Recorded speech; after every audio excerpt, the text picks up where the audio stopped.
Hello everyone! On time, no tech issues. Hooray! OBS did just crash 3 minutes ago, but it's working at the moment. How's everyone doing? How are you, chat? How are you, chat, on Twitch, and how are you, chat, on YouTube? I know I don't give much love to Twitch, but I should do. Twitch, you can send these little dancing guys which show up in the chat, which is good. I don't know how you do that. I never use Twitch. Alive, so winning. True. at the moment, or certainly in the last couple of weeks, whenever my sort of like IRL friends ask me how I'm doing, they was like, oh, I'll see them and I'm like, how you doing? And they're like, yeah, great, thanks. How are you? And I'm like, technically alive.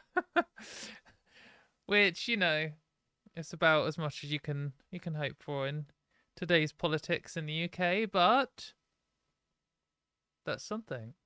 And importantly, not only is it good to be alive and to live your one life and do the most enjoying that you can out of it, but it's also good to be alive and ruining transphobic dickheads' time because they fucking hate it, and that's a good enough reason to exist, I think.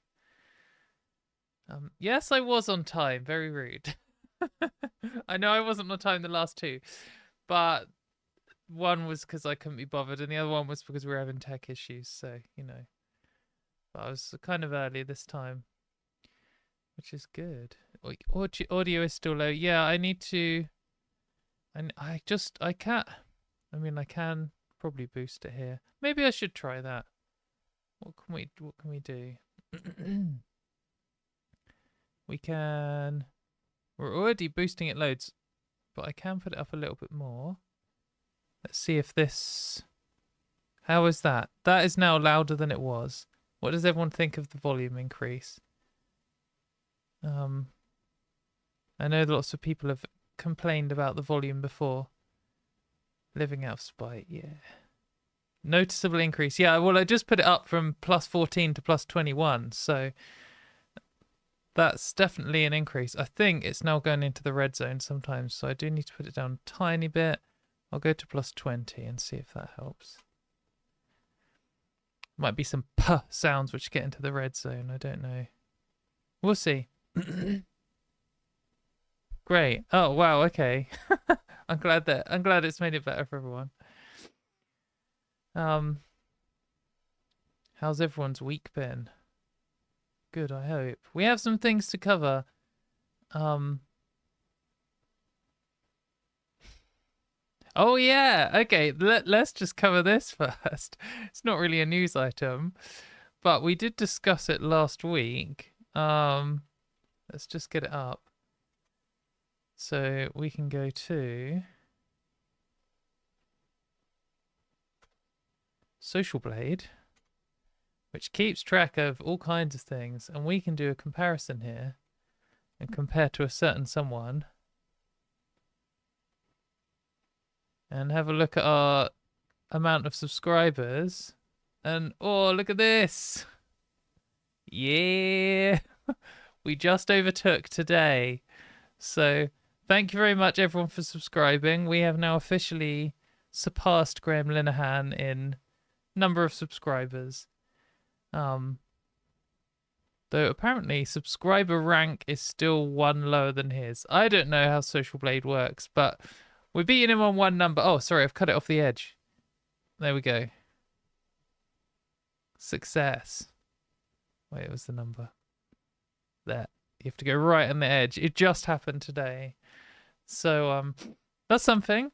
We've got a pretty good trajectory here. Let's try and keep this up. I think that the new format for videos is working well. It seems that people are enjoying it, getting lots of comments. It's quite funny because the YouTube... I know there are sometimes like trolls and knobheads in the chat, in the comments of YouTube videos, and obviously I can't get them all. But YouTube is quite good at auto-filtering them. And quite a lot of the time, like I check every day and there's always like a couple. And quite a lot of the time you'll have some guy, presumably a man, usually, who's written like a comment on every one of the last like 15 videos I've done, and YouTube would have auto flagged all of them. And the first one, I'll click it just to start reading, and it'll start with like, Katie is a man, and then there's one button, and it deletes all the comments they've ever done on my channel and hides them from ever commenting again. And it's like, while I was asleep, you spent, I don't know, maybe an hour of your life writing angry comments, insulting me, and I literally didn't read past the first like 4 words.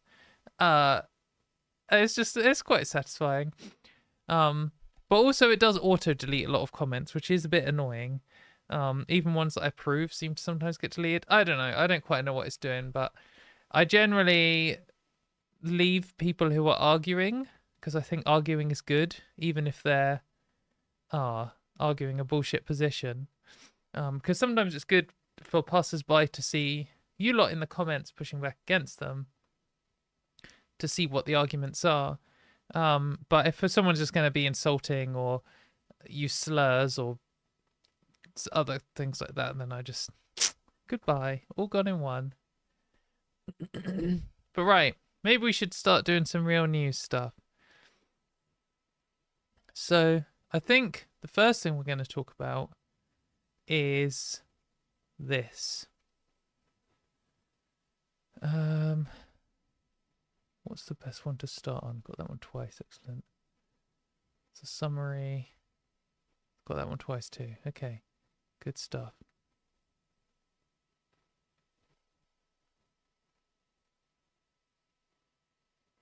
Right, so as you know, in the UK, we have this thing called the EHRC, the Equality and Human Rights Commission, and it is kind of the British trans community's enemy number one at the moment. It's run by some single-issue anti-trans activists. It was originally created as an organization which is meant to advocate for the human rights of minority groups. So they're meant to be like a non-government kind of government body that the government kind of controls but kind of doesn't. There's meant to fight for people's, on behalf of, ordinary people's human rights. And the Conservatives managed to replace the people leading it with a load of people who hate human rights, and now it's like this anti-human rights organization. The EHRC is meant to be protecting trans people's human rights as well as gay people and disabled people, etc. But it's also meant to cover things that affect everyone. For example, the right to protest. So in the UK, we actually have like a legally enshrined right to protest. And it is actually a fundamental part of democracy. Like, protesting is very important in general, just like theoretically on a global scale. You have to be able to protest in order to have a functioning democracy. So I think that some people probably don't really care about what's going on at the EHRC, because the EHRC under the current leadership only really seems to be attacking trans people and disabled people and not doing anything else. So if you don't really care about those groups, or you don't really pay attention, they're not like actively coming for you necessarily. However, obviously the trans community fucking hates them. And there is a protest going on right now, as far as I understand, outside the London and I think also Scottish offices for the EHRC by Trans Kids Deserve Better. Trans Kids Deserve Better are the group who put a load of bloody handprints on, I think it was on the EHRC building. They also handed Wes Streeting a coffin. They've been doing loads of like, I think they're the ones who let all the bugs out in the LGBT Alliance conference. They're doing lots of direct action stuff, and they're pretty like incredible as a group. So anyway, they're basically occupying EHRC, which is pretty cool. So good for them. And the EHRC tried to get an emergency injunction to basically make protesting against them outside their offices illegal and like an actual criminal offense. So this group, not only which is supposed to be defending trans people's rights and uses all of its energy to take them away, is also meant to be defending a right to protest, and is now like, just, I mean, it makes sense for how terrible the current leadership of them are, but the fact that they're using their powers to actively try and shut down protest is just crazy. And the way in which the court systems work, as far as I understand, we're going to see this in a minute from this legal opinion. I think it would mean that if it weren't for Good Law Project, who are a pro-human rights legal group in the UK, stepping in and trying and like defending or opposing this attempt to make protest illegal, then there wouldn't have even really been any defense at all. It would have been just like the EHRC talking to a judge. So it's good that Good Law Project, GLP, stepped in, and they were able to win. They managed to beat the EHRC, and they failed in their injunction, and now the protest is allowed to carry on, and you won't get arrested for protesting against them. So that's good. So let's just read what like a brief summary from what Good Law Project are saying was going on. Article 11 protects your right to protest by holding meetings and demonstrations with other people, proclaims the website of the Equality and Human Rights Commission. On their own website, they're claiming to be defending your right to protest whilst also actively trying to make protesting illegal. Yet today, apparently at its bidding, its landlord is seeking an injunction against protests outside its offices in Vauxhall. The injunction, if granted, will last until the 31st of January 2026, the date upon which the EHRC's licence terminates, and prohibits anyone, without the consent of the EHRC landlords, entering, occupying, or remaining upon all or any part of the commercial premises. Which are just crazy. Like, so the literally just entering here is covered. So even if you're just a trans person who isn't necessarily actively protesting, they could be like, hey, you're not allowed here, and then just arrest you. It's possible you may be able to protest on the public pavement or road outside the office, though you would risk criminal conviction. But otherwise, the order creates a world in which someone protesting against its actions could be found in contempt of court and would risk imprisonment if they even enter the forecourt.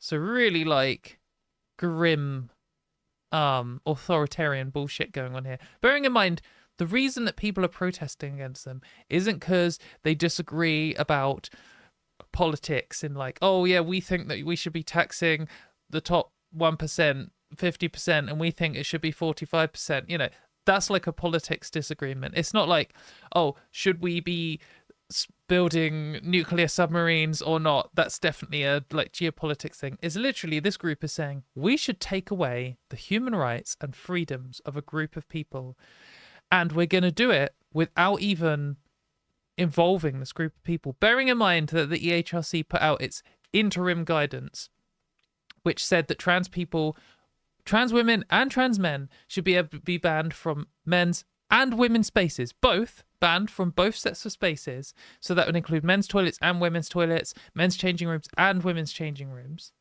without discussing with a single trans person, without involving a single person who this affects at all.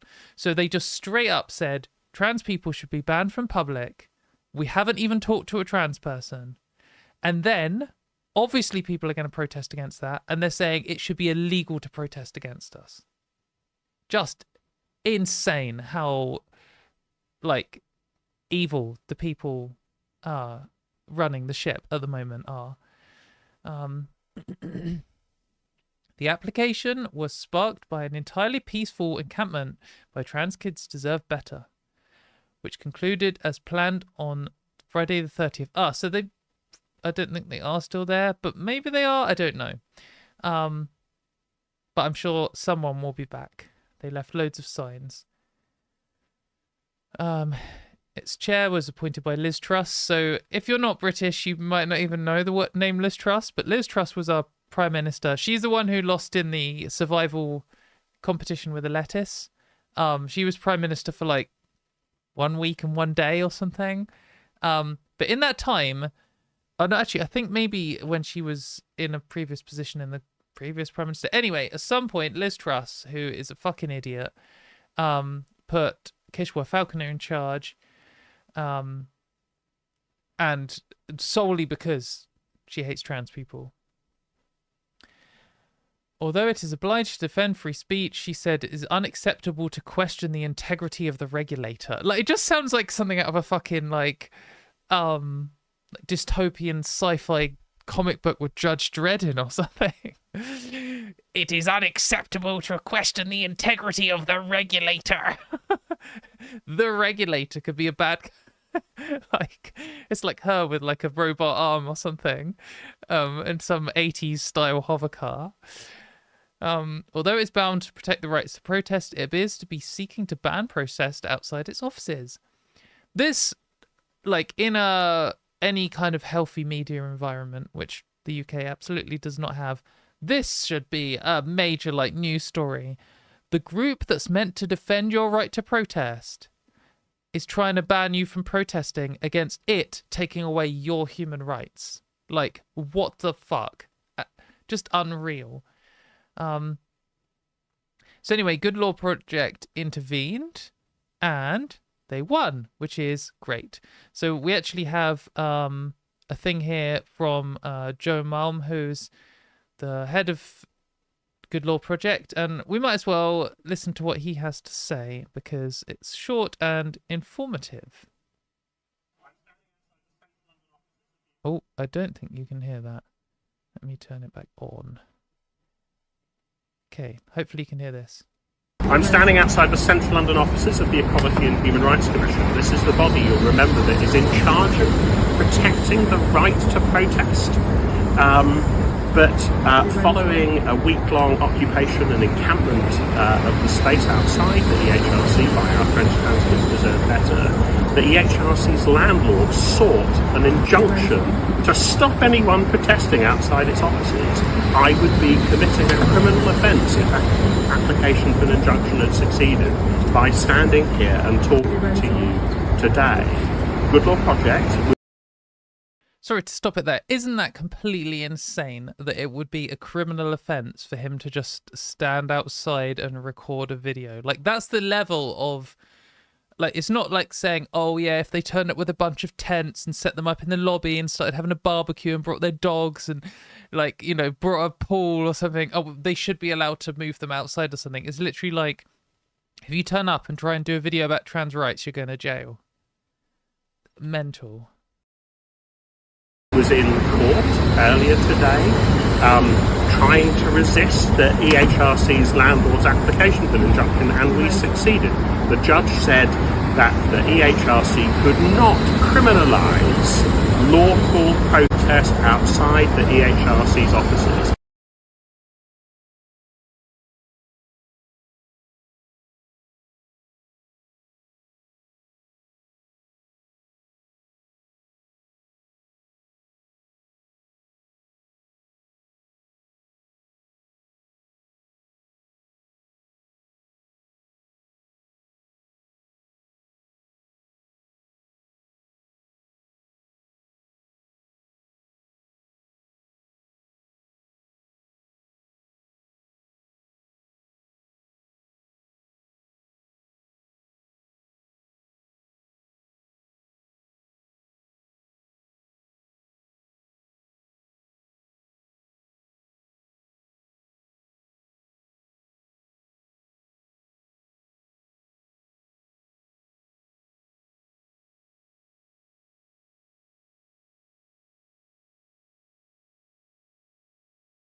Unmuted. Thanks, guys. Right, we'll go back.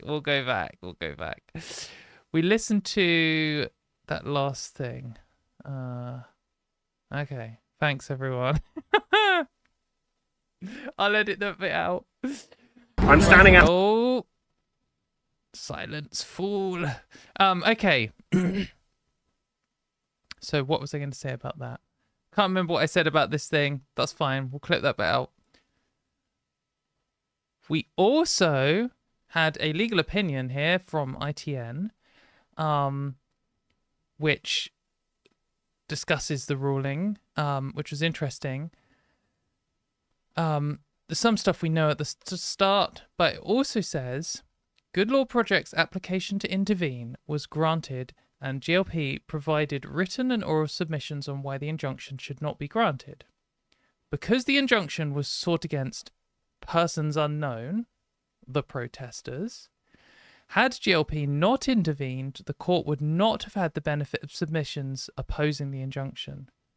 So, just like how we just had this Supreme Court ruling where not a single trans person was allowed to present their arguments against the case being made, and a group of anti-trans people were allowed to, and then they decided to strip away trans people's rights without involving a single one of us, they were again trying the same thing here. Fortunately, this time, Good Law Project were allowed to intervene. The Supreme Court explicitly denied any trans people from being involved. Here, that wasn't the case, fortunately.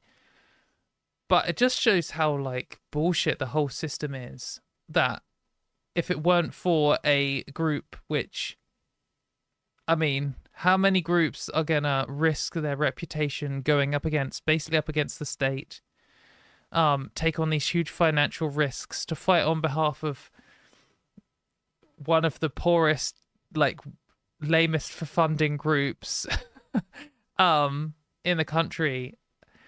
I mean, Good Law Project probably do make some money over this. I don't know if they break even on the trans cases they do. Maybe they do, maybe they don't. I hope they do. I hope they make money off it. But there's no way they're making the big money that the gender critical legal groups are. If they hadn't have done this, then possibly we would have not even had an argument in favour of human rights here, and we would have just lost the right to protest against the EHRC outside their offices, which is just crazy. So, yeah, pretty grim. It says partner at this group. I don't know ITN. I was just linked this by a trans legal person who I trust.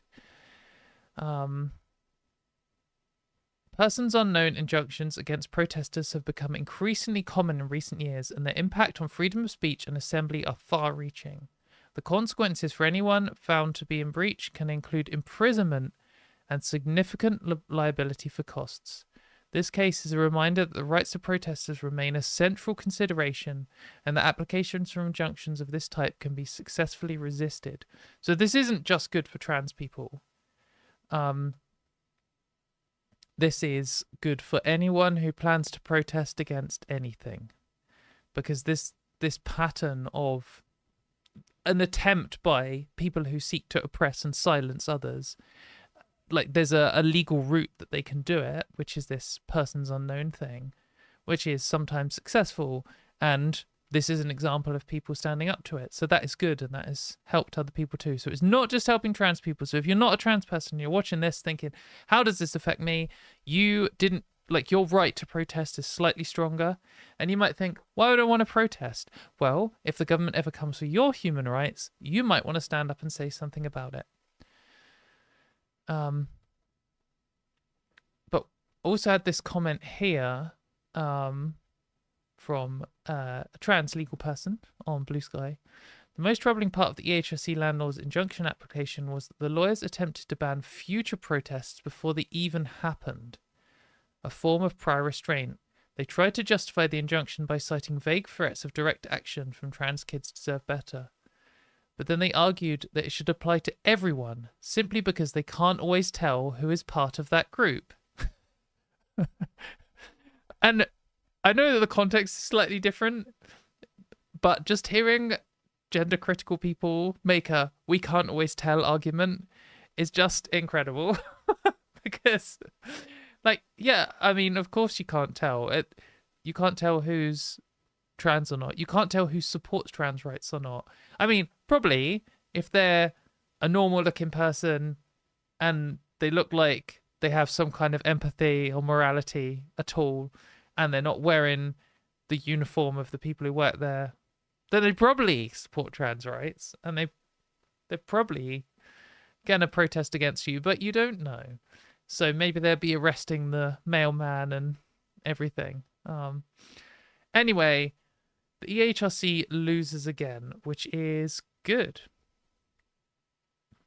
There is actually another EHRC thing here, which we might as well cover at the same time.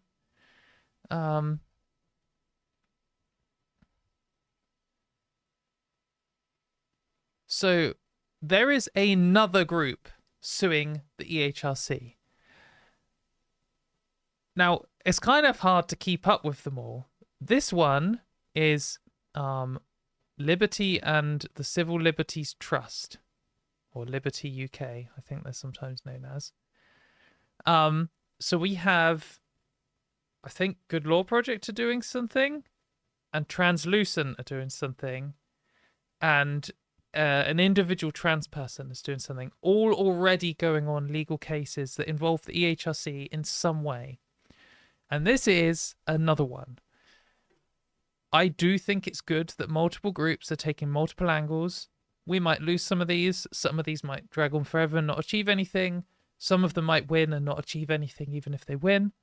Some of them might do something. However, constantly applying pressure is good. And some of them really might achieve something. So this one is saying, we are taking legal action against the Equality and Human Rights Commission over their failure to carry out a fair consultation on changes to their code of practice following a Supreme Court decision about the definition of the words man, woman, and sex in the Equality Act. The consultation has massive implications for trans people, businesses, and employers, and for everyone who accesses services. Earlier this month, we wrote to the EHRC to demand they extend the consultation period on their code of practice to a minimum of 12 weeks. I think this is good. They ignored us and went ahead with a much shorter 6-week consultation. The UK courts have established that the consultation periods should be at least 12 weeks where possible. We think it's particularly important for the EHRC to listen to this so the people affected by the proposals can have their say. Now, we've already discussed on this channel a few times how this consultation is bullshit from the start, and it's written in a way which is going to try and make it as easy to justify tearing away our rights as possible and give us as little room to resist or protest against that at all. They're going to try and ignore everything we say. However, I do think it's important that we take part in it, even if for no other reason than all of our responses will be recorded and written down and can be used for arguments and court cases and evidence in the future. However, there is a reason that the EHRC is trying to force this through as quick as possible.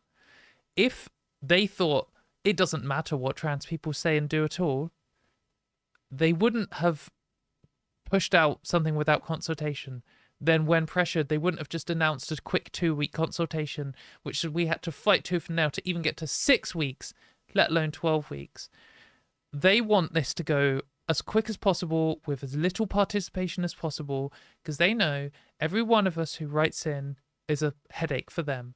They have to do something about it, even if they have to, try and lump things together and minimize things and come up with reasons to exclude stuff. They still have to justify all of this to MPs, and some of the MPs who read this are pro-LGBT rights and will ask them awkward questions, and they'll have hearings and meetings and committees, and it'll be really embarrassing for them, and loads of it's public and it'll be on TV.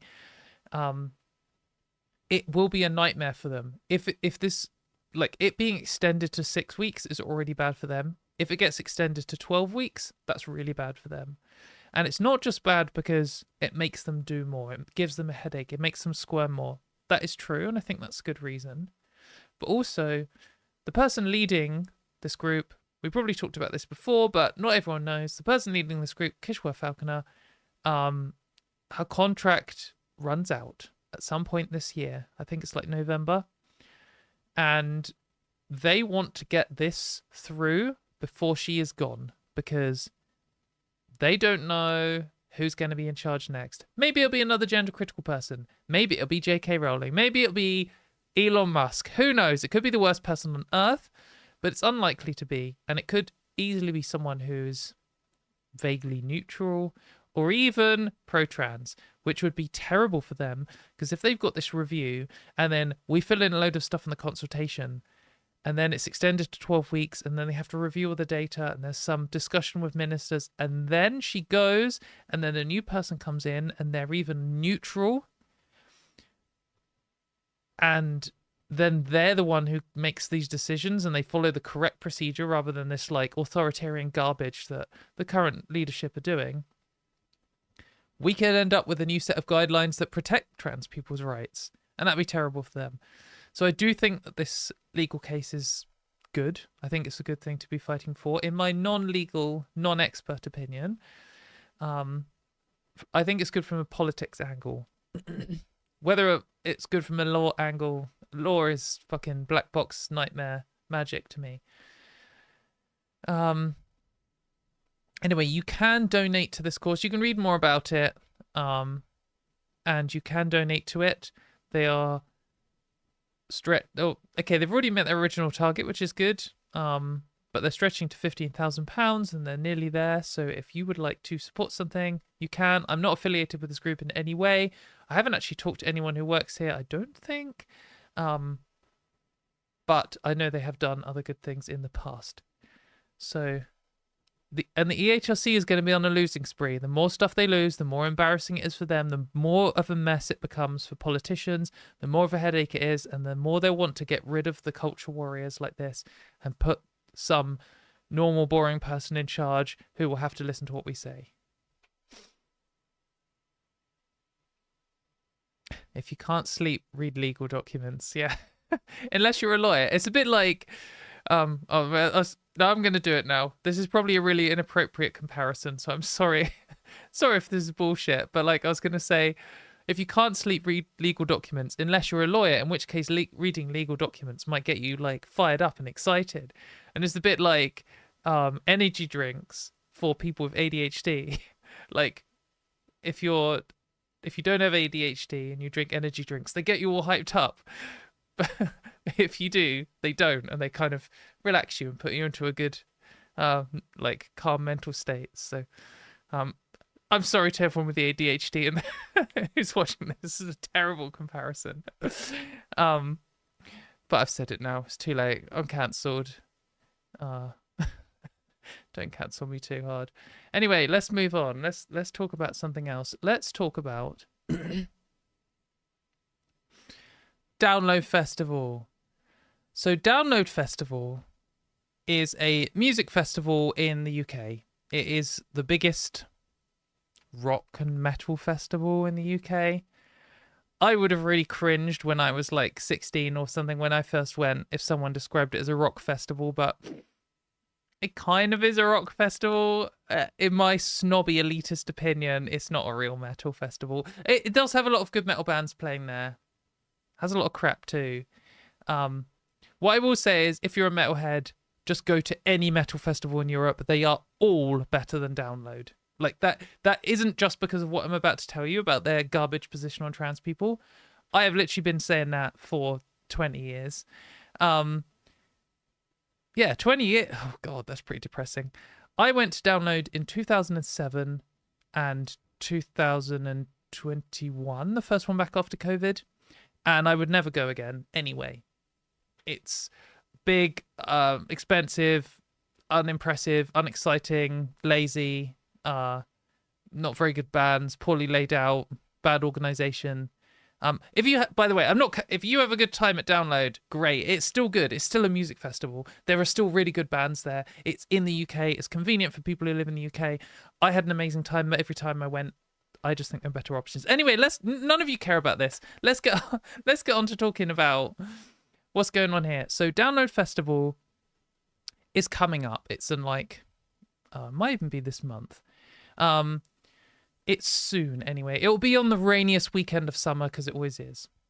But they've issued new guidelines here, and they said, we are proud of the reputation. They're doing this like, oh, we value equality, but by the way, we think trans people are subhuman. We are proud of the reputation of Download has in terms of diversity and will always look to promote the safety and comfort of all festival attendees, including trans and non-binary customers. Wow, that sounds great. Let's hope they haven't written anything underneath, which is literally 180 degrees opposite to that claim. We will be following the interim guidance issued by the Equality and Human Rights Commission. Oh, this is from Download officially, by the way. Their guidance states that trans women are biological men. Great, thanks, Download. Should not be permitted to use women's facilities, and trans men are biological women and should not be permitted to use men's facilities. So, obviously, that is not just bad. That is really extreme and fucking terrible. Here it was called out by No Offense, who is I guess it's kind of like, this is also going to be a cringe thing for me to say, rock, kind of punky, I guess, a musician who played at Download, I think last year, or has played at Download in the past, but who also is a trans person. So Noah says, hey Download, what the fuck are you doing? Have you got the gall to invite... How have you got the gall to invite trans people like me to play your festival and then ban them from using the toilet? If the only way we can piss is by outing ourselves, then you've created an unsafe environment. Exactly. So this kind of blew up in the music world because I'm glad Noah made a point to speak out about this. But also it's kind of bullshit. Also, just taking a step back here. If you haven't been to a music festival, then fair enough, you might not know. But certainly rock and metal festivals aren't exactly places where everyone follows the rules.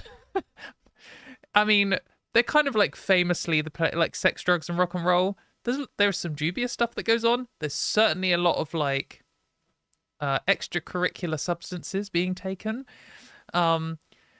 There's all kinds of nonsense. People climbing over the fences, people breaking in without wristbands. You know, it's like the tradition from like Glastonbury from the 60s or whatever, the 70s.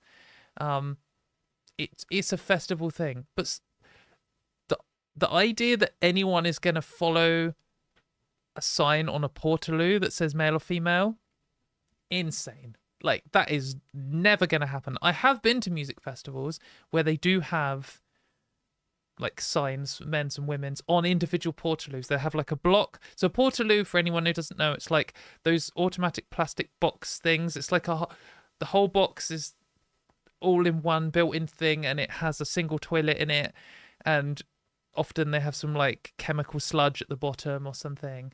And then music festivals get like hundreds of these things, and they put them in like rows or blocks, and everyone goes there to go to the toilet. And sometimes, I didn't even know that Download did this, but some music festivals like Bloodstock I've been to in the UK don't even bother with men's and women's things at all. It's just a load of toilets. I know that Metal Days in Slovenia did have separate male and female ones, but no one gave a fuck at all. Like, absolutely no one stuck to those rules in the slightest. And no one cared about it, and no one, like, it was just 50-50 men and women. Well, not 50-50, because metalheads aren't 50. It was like 70-30 men to women in all of them. So it's already like a crazy thing to claim. But also, the rock and metal communities are quite LGBT. I think LGBT people are overrepresented in these crowds. I think trans people are slightly overrepresented amongst metalheads anyway. So this is just absolutely terrible behavior from Download. I cannot believe that they've tried this. It feels like them coming for one of their core demographics without thinking about it at all and just making a complete mess. So that was obviously a big disaster, and that kind of blew up, and they did actually respond. So first of all, Noah says, in direct communication with Download about this, they wanted to make clear that they will not be policing the bathrooms at all, and that the customer service person who sent out the email should never have used that wording in the email. Oh, okay. So I'm making a big deal over nothing. They backtracked it. It was all a mistake. They just had one gender-critical person who just wanted to call trans women men in an official publication thing. Okay. Oh, wait, there's more. but I hadn't seen their statement at the time of writing this tweet. Okay, so maybe we should go and look at their statement. So here we have an article from Kerrang, which covers this. So it wasn't just Noah who called them out. There was a bunch of other bands too who have played and were set to play. Download Festival have clarified their stance on toileting. Good word.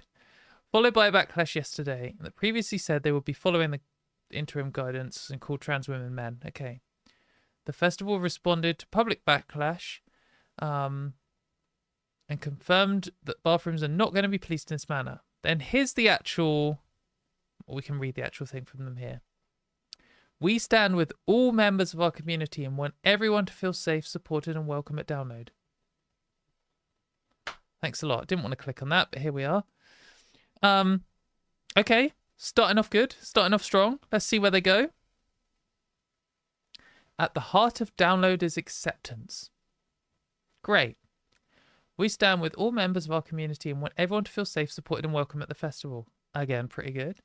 We want to reassure all of our customers at Download that the majority of toilets will be gender neutral and available to all. There will also be single-sex toilets provided. Download has been and remains for everyone. We seriously apologise that previous communication on this was not clear. We're looking forward to see you on Download. Well, I actually think this is less clear, and the previous one was very clear. The previous one said, we think trans people are subhumans who shouldn't come to our festival. Like, quite clearly, just told us all that we weren't welcome there. And the new one says, oh, actually, no, we're not going to police most of the toilets. Most of them are just gender neutral, so anyone can go there. But we are still going to have some cis-only facilities, which presumably they'll be policing? I don't know. I actually sent them an email to ask, and asked if they'll be policing it, how they'll be policing it, what will happen. I mean, if you are a trans person and you go to one of their single-sex facilities, like if you're a trans man and you try and use the men's toilets, are they going to eject you from the festival? If you're an artist playing there, like Noah, for example, and you try and use the toilets, are they going to cancel you playing there, fine you, refuse to pay you? Like, does it affect your like contract in some way? Is it in the contract? Is it going to be in the contract for the festival goers? This isn't clear at all. This is like the fucking Keir Starmer, we have clarity thing. They've made it even less clear. Now I don't know.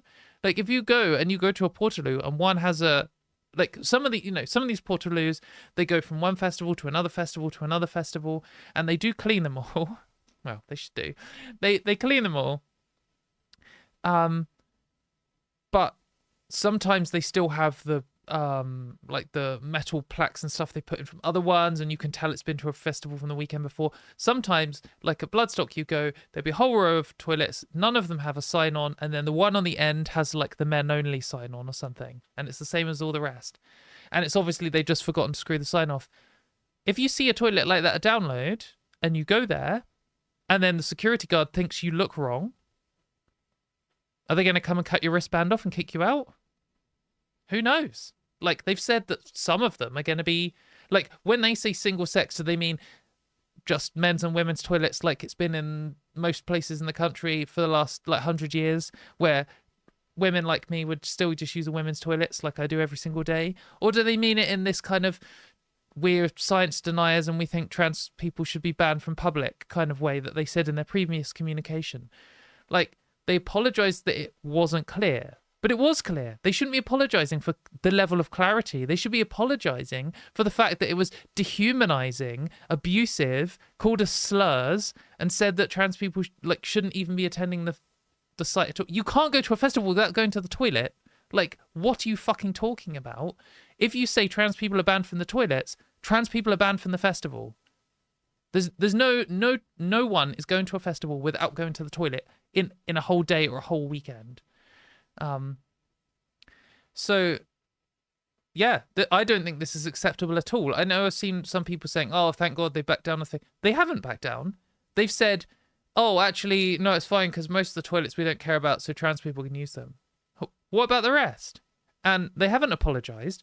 They said in an official communication that trans women are biological men, which is a slur for trans women, and called trans men biological women, which is also scientifically incorrect.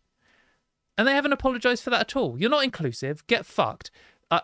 Whoever sent that out should lose their job, and they should write a real apology about this. I do not think this is acceptable at all. Really, really fucking grim. I think if you're going to download, I don't think you need to, like, for me, this is my scene. Music festivals are like one of the most important parts of my life and year. And it's the time I go to escape from the horrors of the world, and it's just, they're great. And I have been to download, and it has been good. If you are going to download this year, maybe you've been looking forward to it since last year or even the year before, and you've saved up for it. These things aren't cheap, and you plan all this accommodation and transport and stuff, and you're looking at this and you're like, should I boycott this thing? Should I even go? I think if you've already planned it in, you've just got to fucking go. And if you're worried about them confronting you, you've just got to do it. You've just got to live a normal life and say fuck them, and they probably won't do anything. And if they do anything, then contact me, and I'm ready to fight on your side, and I'm sure the trans community will, and we'll just have to sue them. But I don't, like, the chance of that happening is low, and I don't think you should ruin your summer over them being horrible. You should forget about it. Most of the metal community there and the rock community are going to be supportive. They're going to think this is bullshit, and just don't go next year. Go to a better festival next time you can afford one. That's how I feel. And I feel that's true for a lot of boycotts. It is good to, when you have the choice, put your money into the least harmful things possible. But there's so many things to consider, and your life, you've got to enjoy your life. Like, if you're like me and music is one of the things in your life that keeps you going, don't have them tear away your summer over this. Don't have some, like, the person who wrote this second one is obviously an idiot, but they're probably not the same person who wrote the first one, who is some gender critical freak who wants to ruin your life. Don't let them ruin your life just because they were allowed to send out an email. There's lots of people in these organizations. Some of them will be appalled by this, and some of them will be, there's lots of stuff, you know. Don't let it crush your summer, ruin your time. I will end on a positive though. Let me see if I can find this photo. Because there is, okay, I've got some of the pictures. So a few years ago, I went to a Brutal Assault music festival, and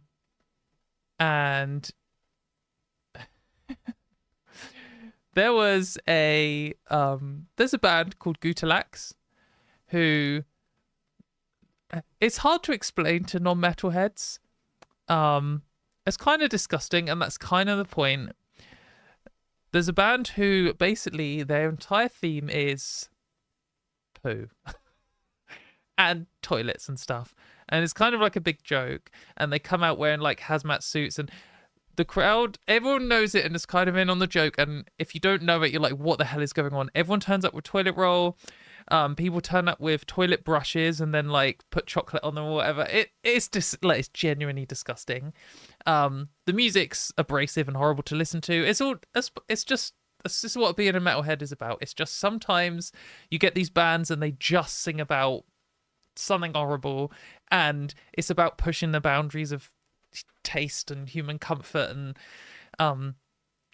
I don't really think it's very good music.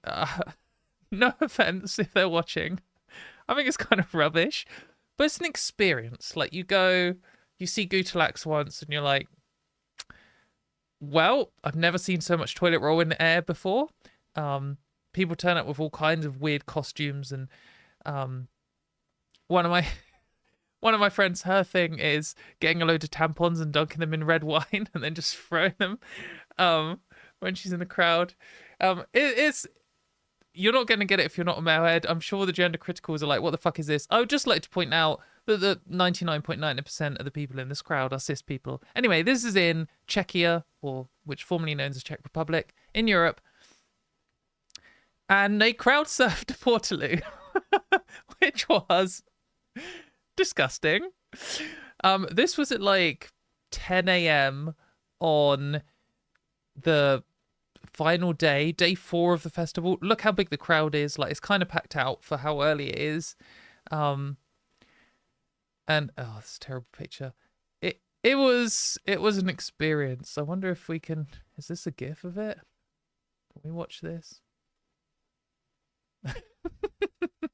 You see the people with the toilet brushes and inflatables. People always turn up with inflatables and things. It's just chaos. It's an interesting time. Anyway, that's the note I'll end you on. If you're going to download, I think what you should do is complain. You should write in and say that their current statement is unacceptable and they need to apologize. And that you won't be going again if they don't, because it's like disgraceful. I feel like most gimmick bands actually not great musically. Yeah, I think that's true.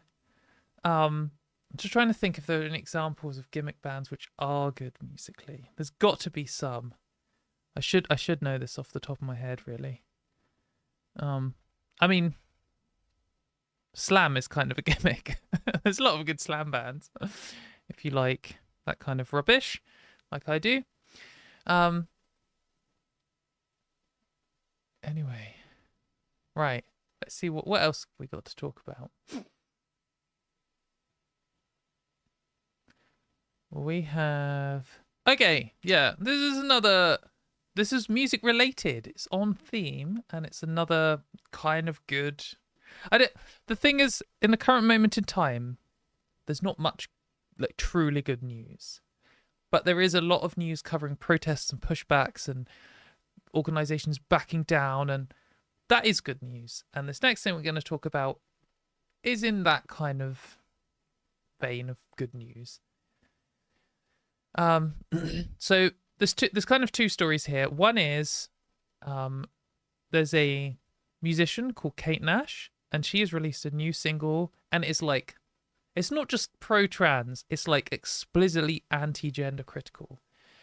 I mean, I guess we could look up the lyrics. You should go and listen to the song. It's not really my kind of music. But it's a good message, and it's decent. So the chorus is, girl, listen up, you're not radical, you're not rad at all. Girl, listen up, you're not radical, exclusionary, regressive, misogynist. No, you're not rad at all. Talking about gender criticals.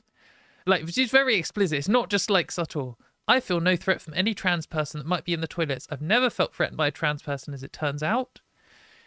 The 70,000 rapes that were reported between October 23 and September 24 in the UK do slightly concern me, though. So there's a lot of lyrics here. I'm not going to read for all of them. You should go and listen to the song. It's pretty decent.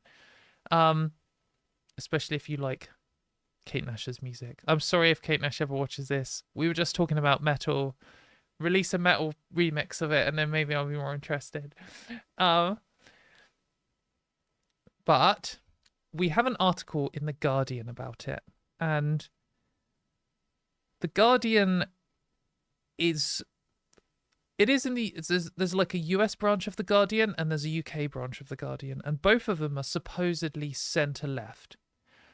And I think if you're American and you interact with the American Guardian, you might think they're one of the left-wing news organisations which are pro-LGBT. And that does seem to be true for the American Guardian.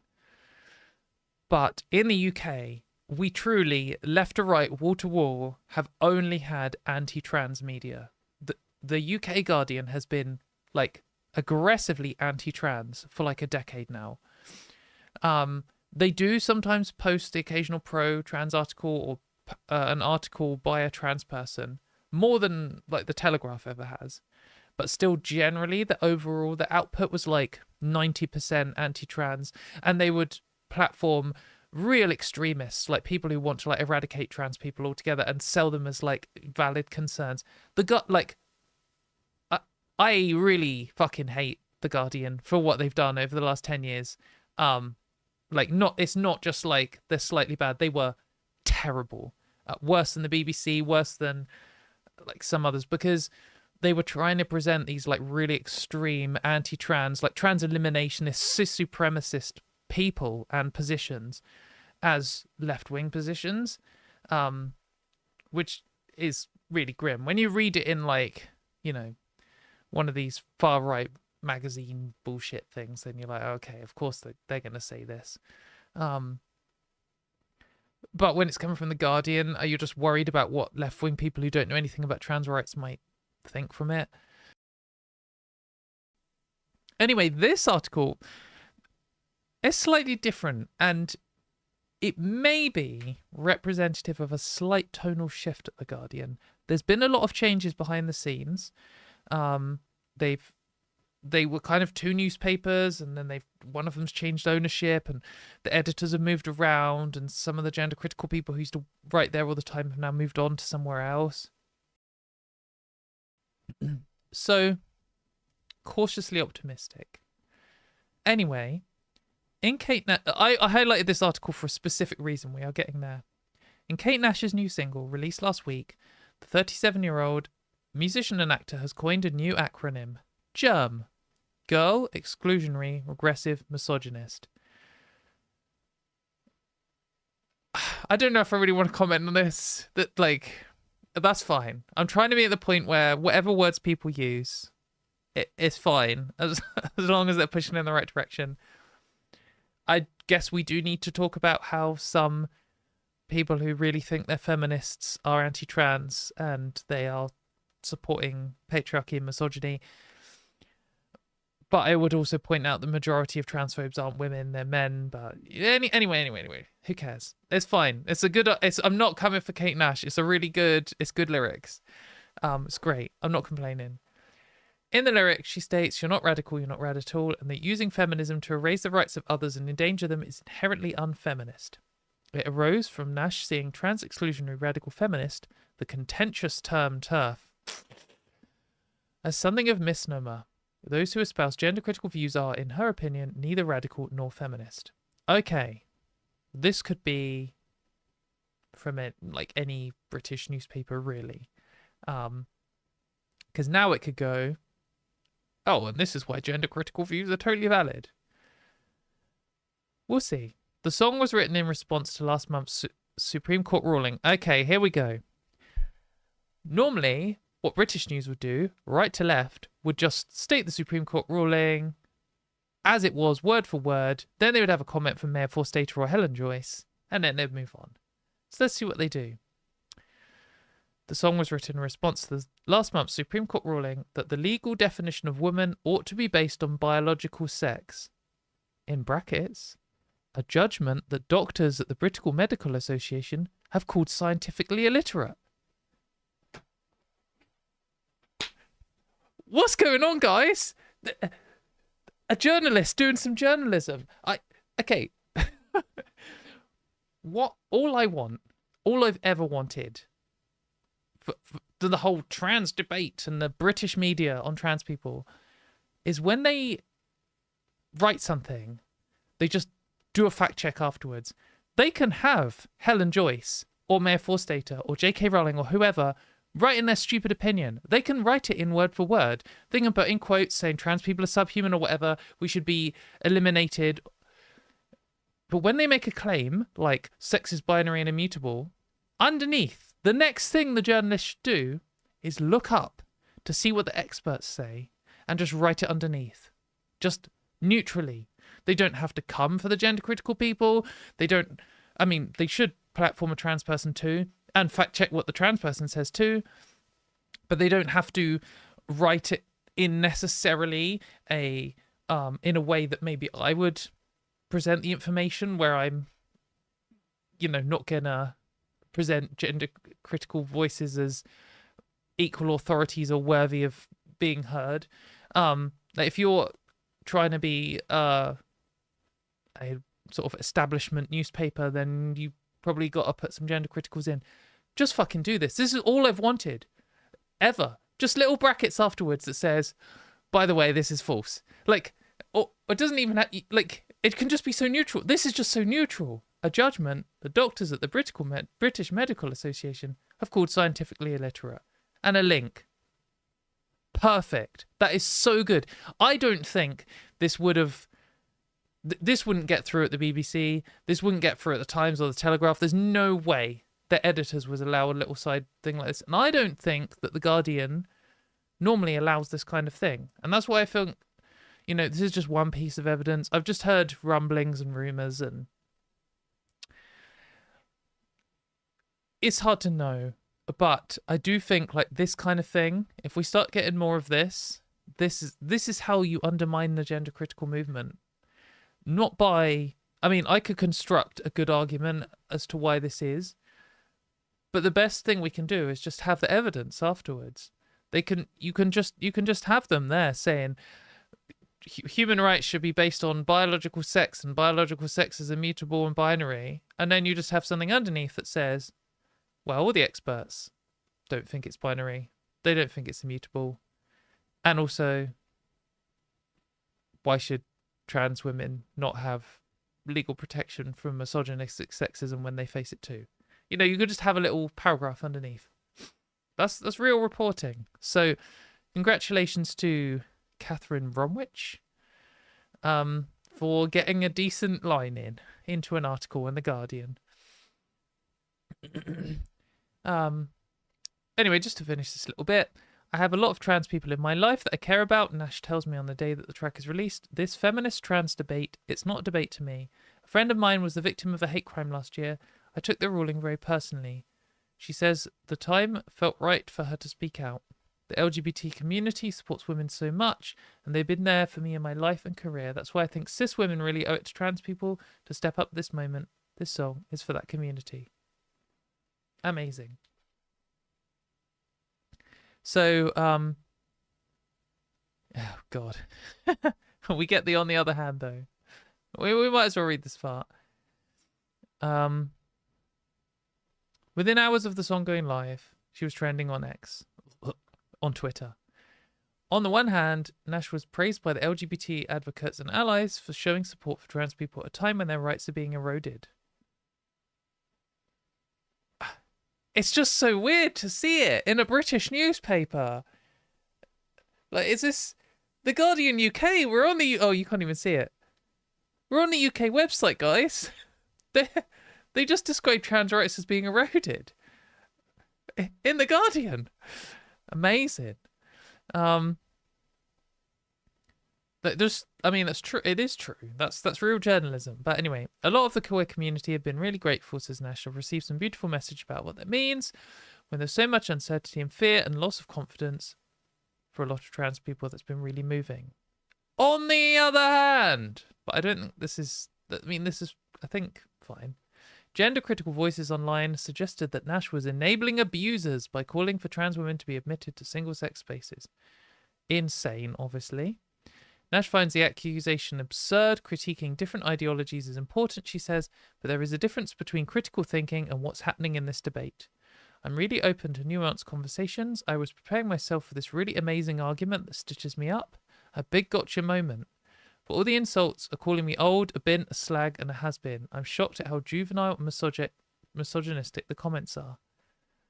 I mean, I feel this quite a lot when I first delved into the gender critical position. I was quite ready to like she says, have this see their amazing arguments and not really have a response to them. And then you just get in and you're just like, they don't really have any good argument. They don't really have any arguments at all. They have a lot of good one-liners. They have a lot of good propaganda. But when you try and push past the first line, they're like, sex is binary and mutable. It's like, okay, cool. Explain how that is the case in terms of real biology. And then they're just like, you're a man. And then they're just gone. And that's it. And you're like, oh, okay. So I'm no longer remotely shocked at how most gender critical comments are juvenile and misogynistic. But, you know, if you're new to it, it might be. Germ, Nash is aware, is another insult now added into the mix. I'm taking my artistic liberty there as a musician. I can be highbrow and lowbrow, but I do also think it's important for feminists to voice that transphobia is not feminist, so I stand by it. Like, she's quite on it. 10 out of 10 for Kate Nash here. And also highlighting that she's been an advocate for women's rights, calling herself a feminist in interviews since she was starting releasing witty, acerbic, I don't even know what that word means, songs in the mid-2000s before Taylor Swift and Beyonce get fucked. Anyway, I think this is good. I think you should check out the song. Shout out to Kate Nash. But also, maybe we're going to start seeing some neutral articles from The Guardian soon, and that will be good. I do think we're in a position where, the anti-trans movement spends insane amounts of money. The anti-LGBT movement spends insane amounts of money on anti-LGBT propaganda, and they have done for decades. I don't know the total number, but think how much money they spent between the 70s and the 90s, and they still lost the fight for gay marriage.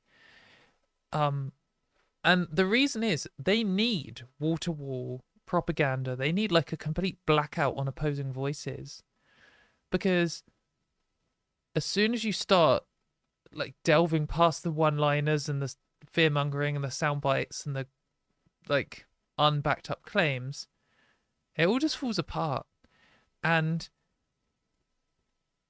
sometimes all it needs is a little fact check at the end. Sometimes all it needs is for you to just hear a trans person speaking, or talk to one, or see one, or something, and it can just undo decades of propaganda, billions of pounds worth of propaganda. And I really do think that if we had a mainstream news organization that was just covering trans rights, even in a neutral way, the gender critical movement would just completely stumble. It would unravel in front of our eyes if there was any kind of scrutiny on them at all.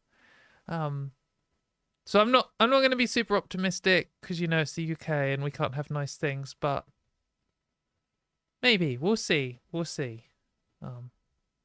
This article was different, at least.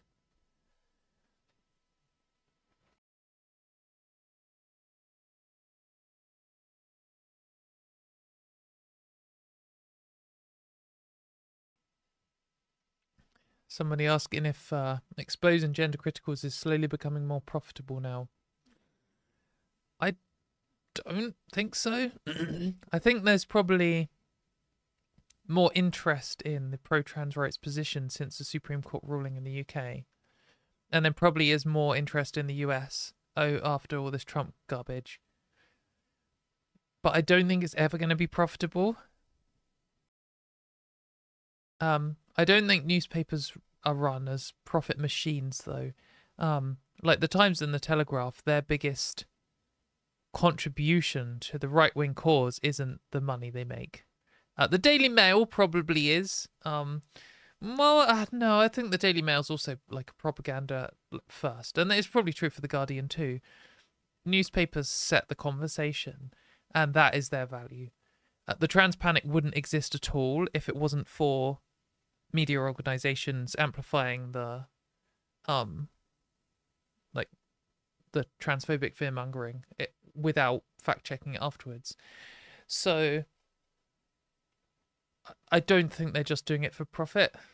There wasn't, for a long time, there wasn't that much interest in gender-critical stuff, and there wasn't that many gender-critical people, and other than J.K. Rowling, there wasn't that big money in it.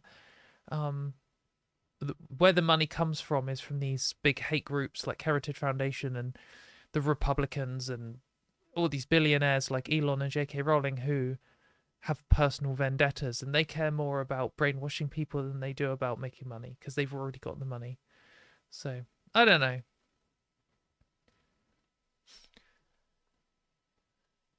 Oh, what's going on in the comments? Gingers aren't real. It's just a lifestyle choice. Goodness. Well, I can't tell the mods to ban Cupcake for that one because Cupcake is the mods.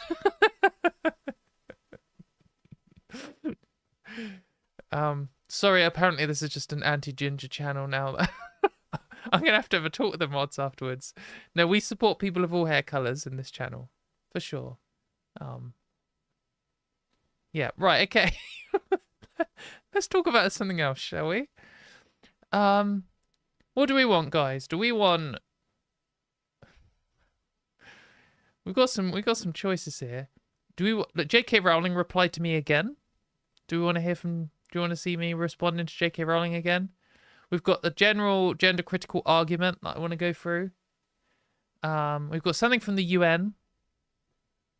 And we've got some American news. And we've got a grifter we could talk about. Let's argue amongst yourselves. What now? what do we think? Is there any of those that like stand out as being the thing that you most want to hear about? Because I don't know. Yeah, I could do a rant. I could just rant. I could rant forever. Oh, no, I was going to show you a cool insect I took a photo of, but I don't think I can be bothered to try and get it on screen in a way that wouldn't just show all of my messages to you. Yeah, we're seeing... Like, I would... Like, I had it in my mind that I would cover J.K. Rowling next. But also, I'm just a bit worried that, like... people do seem to click on J.K. Rowling videos. But she's... I don't know. The thing about J.K. Rowling is she's rich. And if she wasn't rich, no one would care at all. I mean, like, what she says isn't... She's not groundbreaking. She's not clever. She's just... She's like a C-tier gender critical mind with more money than you can imagine. But it's not even like an Elon Musk thing where... Like, Elon Musk has more money than you can imagine, and he does all this horrible stuff, and he's a horrible person in the same way that J.K. Rowling is, but he changes the conversation. He does and says all this wacky, insane stuff, which is just horrible and contradictory and stupid, but, like, it's new. Like, he might repeat things that he's read on Twitter or whatever, but he does come out with some stuff that people then will have to talk about. But J.K. Rowling's just like an idiot. I don't know. She just... But I don't know. Maybe like seeing the dunk on that. I don't want to become one of these like people who only talks about Graham Linehan and J.K. Rowling because I fucking hate them. Like, I would rather... The problem is I would rather talk about the gender critical people who are influencing the theory or whatever, because that's the kind of thing I like arguing about. I would genuinely rather talk about something that like Helen Joyce said, or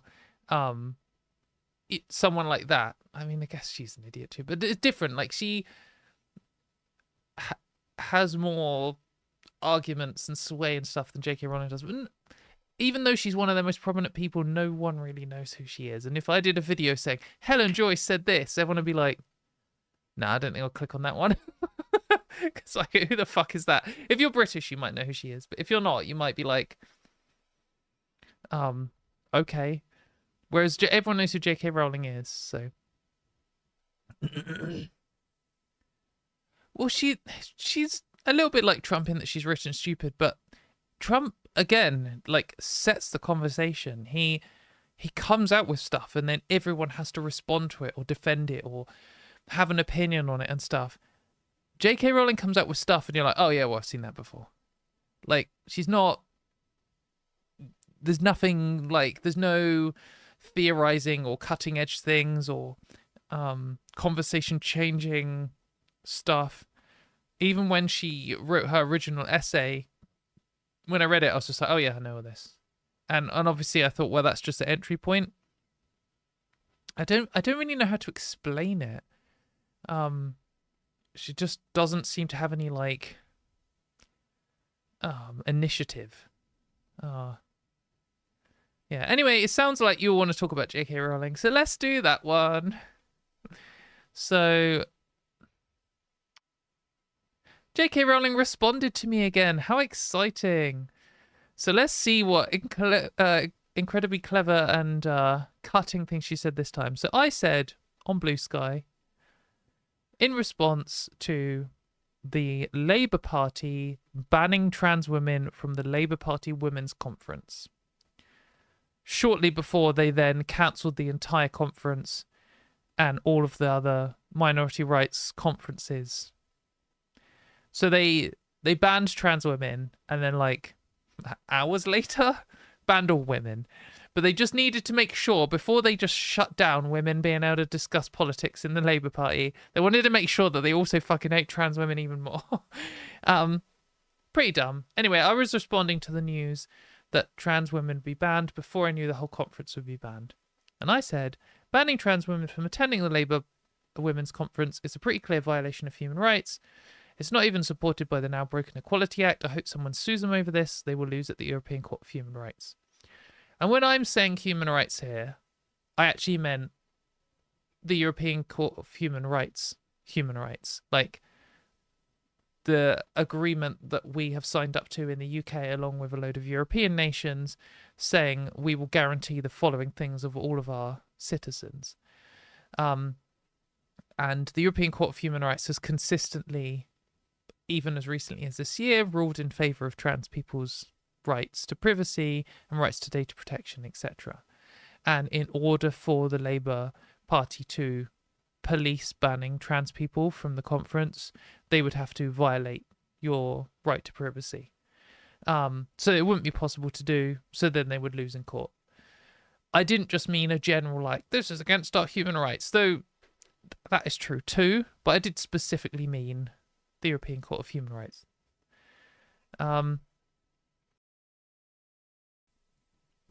Yeah, I do think this is true. I think that's probably the reason they cancelled the women's conference. I know that they did actually say that was one of the reasons, is that they're not sure the legality of banning or including trans women, and they basically cut me arsed, and they don't want a media nightmare, so they're just cancelling the whole thing.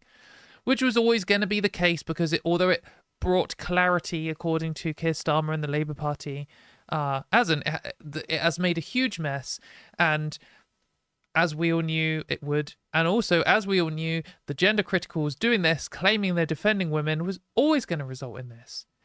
Every time they win any kind of thing against trans people, it's always going to be creating a contradiction or undermining some fundamental right, fundamental principle which underpins all of our human rights, and is always going to negatively affect women. The only possible conclusion of the Supreme Court ruling going this way was that women would lose out and that it would be a legal mess. And that is exactly what has unfolded in front of our eyes. Anyway, I said this on Blue Sky. Over on Twitter, J.K. Rowling has responded to her 14 million followers, to her several million human followers and several million robot followers. Denying women the right to assemble without men is a clear violation of women's human rights.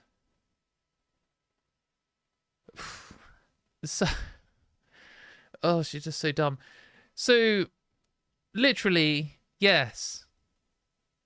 If you were to ban women from assembling without men, it would be a clear violation of their human rights.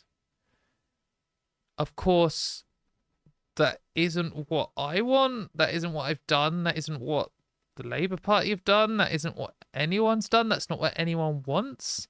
She's just arguing against a really obvious straw man. I mean, that is what some people want. But the people who want it are her allies. It's people like the far right, Donald Trump types, Elon Musk types. They're the people who want to remove women's human rights. And they're the people who she's constantly boosting and supporting and allying up with. And I mean, whenever you scroll through a J.K. Rowling comment section, it doesn't take long to find some far right person responding that is just completely supported on her side, and they see each other as allies. But even if we don't, now we try and like untangle what she's trying to say. Obviously, she's trying to say that trans women are men, and if trans women attend, then that means there's men in attendance at the women's conference. But that isn't denying women the right to assemble I mean, she's trying to say denying the women the right to assemble without trans women is a violation of women's human rights, which isn't true. But even if you just accept that, the Labour Women's Conference is just an event held by a political party. It's not denying women their right to, like, she lives in a fucking castle. She could host her own. I mean, she claims to be a feminist and a billionaire. Well, she's a billionaire. And why isn't she hosting feminist conferences? Why isn't she hosting women's rights conferences? She could put on one every single month for the rest of time. And she could make it so it's just cis people or whatever, or just white people, or she could make anything she wanted on her private property. And she wouldn't even be denied that right. Like, there's nothing saying that you can't hold a supremacist conference on your own property in the UK. You know, she can have a cis supremacist conference, she could have a white supremacist conference, she could have a, like, whatever. I mean, that isn't, even if we accept, like, this is so common with gender critical arguments. Even if you accept all of their premises, the argument still doesn't make sense. Okay, let's just accept that trans women are men. Let's just accept that trans women go into the women's conference, even though that's what they've done for the last X decades that it's been in existence. Let's just accept that them going there means that it's not a women's conference or whatever. It's still not denying you're right, is it? It's just, oh man, it's just so dumb. Like, make a real argument. Why can't... I could have made a better gender critical argument than this. She could have even just said, if trans women go to the women's conference, then it's not really a women's conference, is it? Like, that would have been a better argument. That would have been a better thing to say. Then I would have had to... Then the argument that I would have to make in response is, well, actually, that's rubbish because trans women are women. And then we're just down to this trans women are men, trans women are women, back and forth, blah, blah, blah. No one really learns anything about it. But now instead, we get this kind of rubbish, which doesn't really stand up. And then people are like, well, she could have her own conference.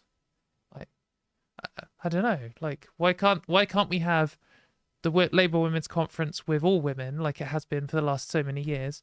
And why can't she just make her own one? Like, that's just embarrassing. This is what I mean by her not being like a relevant voice. Like, if she wasn't a billionaire, she would be absolutely no one. Like, in the gender critical movement, she would be one of these anonymous troll, like, posters. Oh no, what she would be is she'd be like this person who was like a druid who got banned from a witches circle or whatever, because the witches circle wasn't transphobic, and she'd be doing some minor little grift trying to raise £10,000 on some crowdfunding site, and then she'd make it her entire personality. And she'd be repeating these kind of dumb arguments. I just, you know, sometimes you see gender critical people saying things and you're like, oh, okay, I know how to respond to this. But you have to think, oh, okay, what things are they invoking here? What are the premises underlying their argument? How have they structured their argument? How do I explain that the argument they've made is sound only if the premises are true, but of the 3 premises they require for this argument, 2 of them are false, and 1 of them is actually contradictory with the other one, so they're like mutually exclusive, but they happen to both be false. You know, you have to start like thinking, how do I unravel this propaganda and stuff? With J.K. Rowling's things, you're just like, oh man, do I even bother replying to this? Like, isn't this just dumb? Isn't this just like trivially rubbish to everyone? I don't know. Anyway, let's look at some of the replies. I did reply to some of them.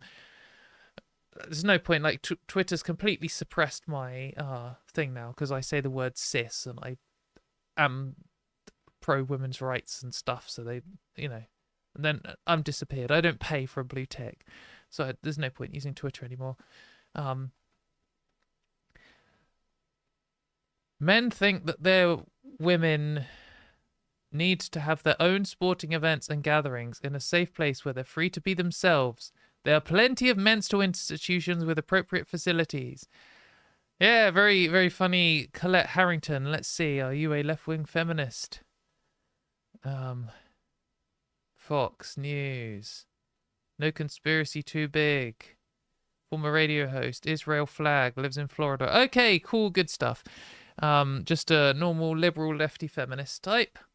calling for trans people to all be put into mental institutions. Just round them up. That was my response to that one. 2 likes. Good stuff. Good. Twitter's great, isn't it?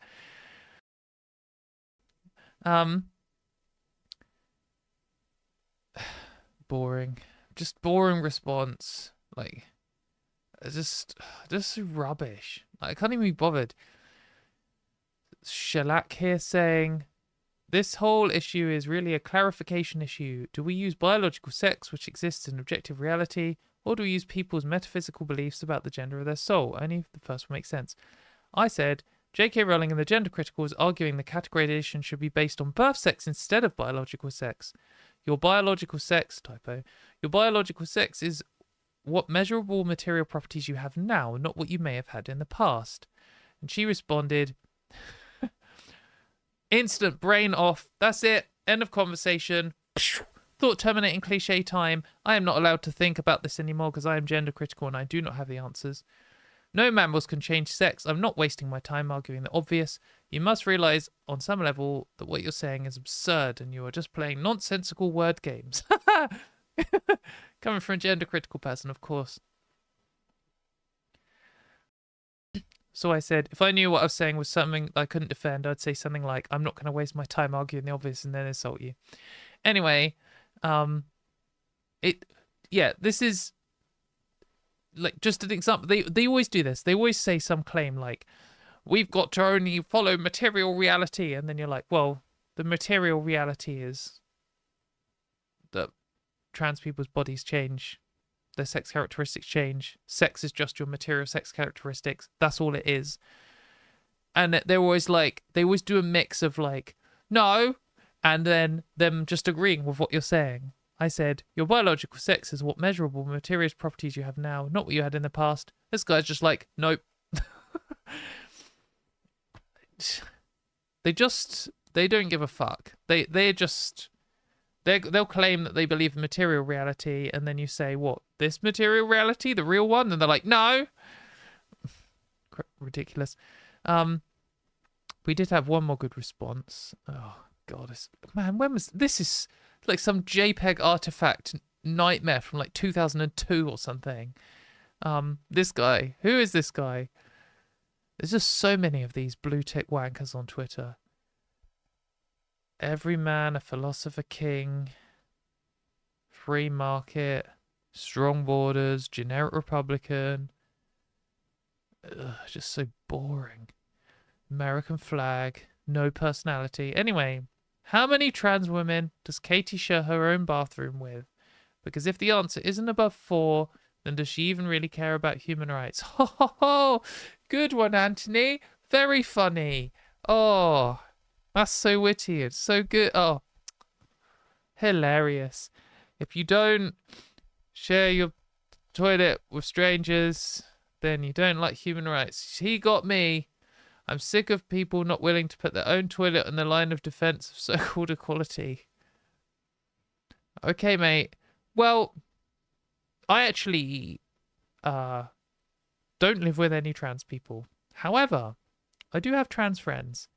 And sometimes they use the toilet at my house. So I don't currently share my bathroom with trans people, so maybe you've got me there, but I have in the past shared my bathroom with trans people. But my bathroom isn't a public space, so it's not really a good argument, is it? They are also delusional, are we now? You are not a woman, Katie. Yes, even though that's my legal name, you put it in quotes because I'm the delusional one. Because you believe that I have a biological name, that my old name is actually my current name, even though it's not in any sense. Yeah, I'm the delusional one. So no, you cannot come to the Labour Women's Conference. Well, I'm not a part of the Labour Party, so I can't go anyway, I don't think. But trans women have been able to go every other single year ever that it's been on. The Supreme Court rules that a woman is a biological female. yeah, but they haven't said what biological female means, and if we follow the science, then I should be allowed to go. So I'm afraid you have to say, oh, a capital sir. Ugh. It's like pouring water on a witch. I just disappear when you say sir. So brutal and cutting. Gonna cry myself to sleep tonight. It's start your own femboys club. We should start a femboys club. Don't think I'd be very welcome there, but anyway, it's just another J.K. Rowling attempt at making an argument and not really being bright enough to pull it off, and me just wishing that we had a more competent billionaire to rail against because it would make my videos more interesting. So thanks for clicking on this J.K. Rowling video. If you didn't like it, you're the problem because you clicked on it in the first place.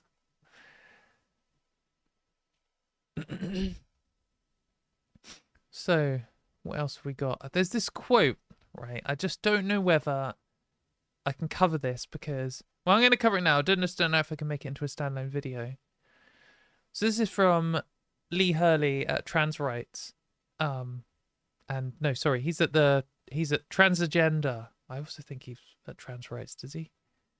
Yeah, co-founder of Trans Rights, and he's also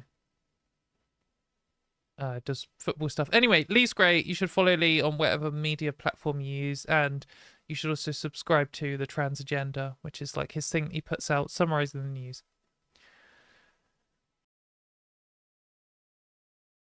He reads all of the anti-trans articles in the news every single day, which is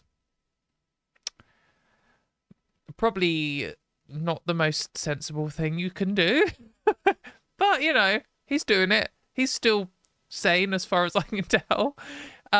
He's doing a good job. I do appreciate it a lot that people do this, and he's good at highlighting it. But he is not a primary source here, and I don't have access to this article, I don't think. If anyone in comments does, that would be great. Apparently, it's from... we did see the Telegraph on the 29th of April. If anyone has that or online access to it and wants to serve me up a screenshot, that would be amazing, because then I can make a whole thing about it. I don't really know if I can, but I think for everyone in chat, we do need to laugh at this. The quote, so this is from the Telegraph. Junior doctors condemn gender verdict as scientifically illiterate. Helen Joyce of Sex Matters. It's terrifying that a group of young doctors, all of whom have been through several years of advanced education and training in biology, have been indoctrinated by trans activism to such an extent. Maybe, Helen, maybe if they went to university and they studied biology and then they come out the other side, experts in biology, which, by the way, you are not, and they all come to the conclusion that actually trans people are right about biology and gender criticals are wrong, maybe they're not being indoctrinated into trans activism. Maybe it's just that the science is on our side and what we're saying is factually true, and what you're saying is in direct conflict with real life, with science. Maybe the trans ideology is just observable reality. It just reminds me of this, it's like a 4chan post or something where they're like, why are all scientific studies left-leaning? It's like, yeah, I feel like maybe science has a trans rights bias. That's why we need to eradicate the field of science. That's why we need to ban studies, because it keeps coming out and fucking supporting trans people. The real patient zero for trans activism is the scientific method. And that's why it should be eradicated. It should be reduced in number. That's the Helen Joyce quote. If you're wondering who the fuck is Helen Joyce, she used to be an editor at The Economist, and she's got a degree in maths. And then she quit her job to become a full-time anti-trans activist, and she founded Sex Matters with Mayor Forstater, which is the biggest anti-trans group in the UK.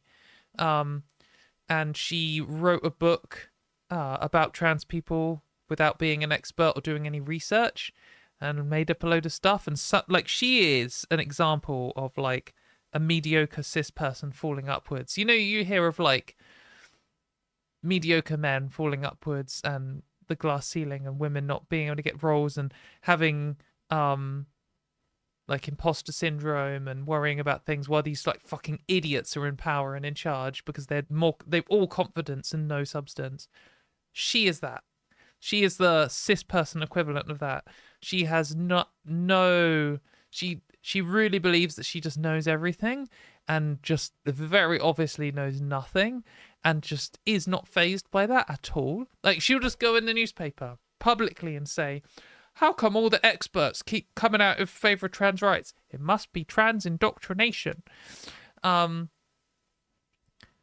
But yeah, she is relevant in the UK, unfortunately.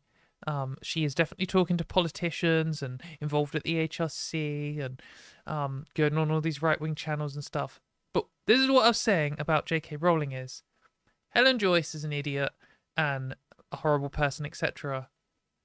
And she is not an expert in anything, but she's still like setting the conversation. She's still like contributing to the gender critical movement. She comes up with arguments. They're rubbish, but she comes up with things when she makes arguments about stuff. Like, this is, if you're a gender critic, she knows that fucking science doesn't agree with what she says. She isn't, I call her an idiot, but she is quite smart. She's got a degree in maths, some level of smart to achieve that. If you're a gender critical person and you're faced with a news story, all the experts say you're wrong. I mean, how do you respond to that? What if you don't care about what's true or morality, just from a strategic point of view, how do you respond to that? Well, you have to claim all the scientists are indoctrinated, or you have to say, oh, well, my scientists disagree, or you have to say, claim it's fake or it's been misreported. Like, there aren't many options here, but they are all responses. Like, you have to respond in some way. The other way is to just like not respond at all and pretend it's not happening.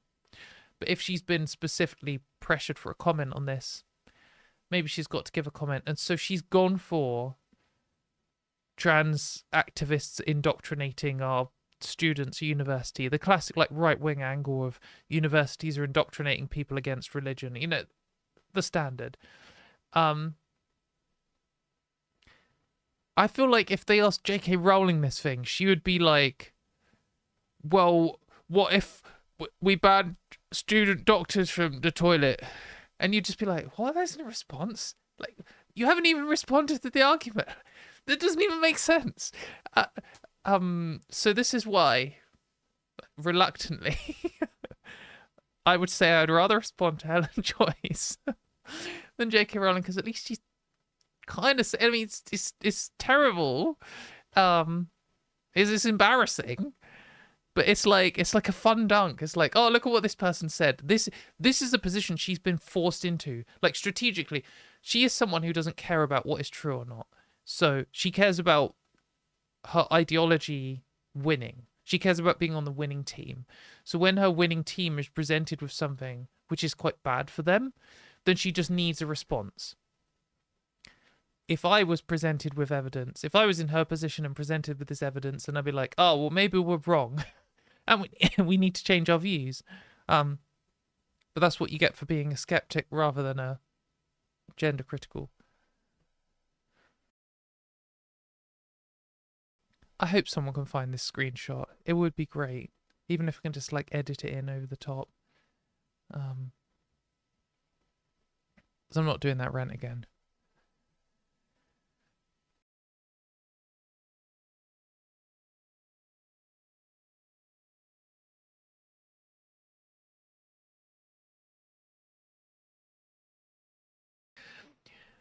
J.K. Rowling would say universities need to spread mold on their walls, or it would be against the mold gods.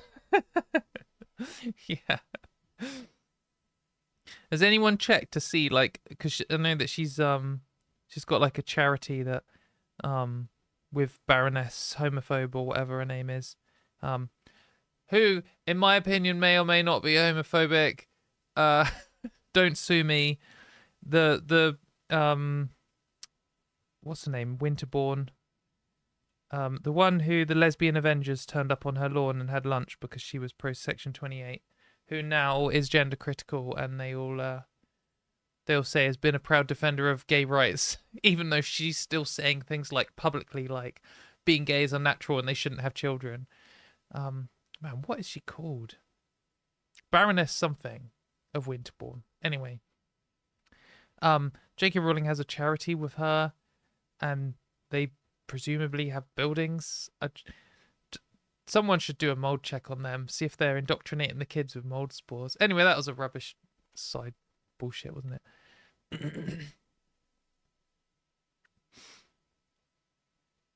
No, so Helen Joyce has no biology qualifications at all. There's this amazing, I think we saw it in the thing.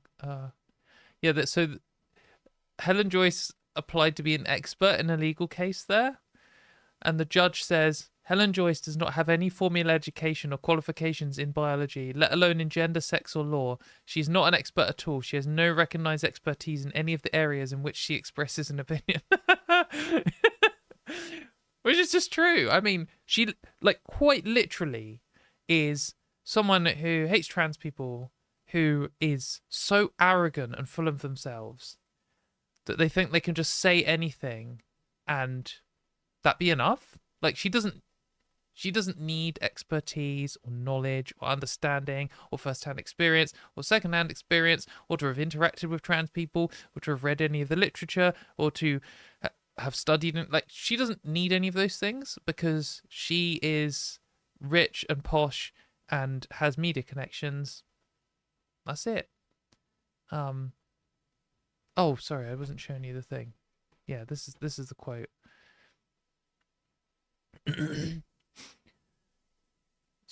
I don't know, is she a washed up academic hack? I don't think she is an academic. I think that she got a degree in maths and then went to work for The Economist. I mean, she probably did other things. I don't think she's an academic. I mean, I think that's overblowing what she... I think she's literally just a posh person with a degree and a lot of media connections and a lot of money. Yeah, she's very Dunning-Kruger, but just like, it's the like the cis arrogance to feel like that you can make, like, it's her full-time job is campaigning against trans rights.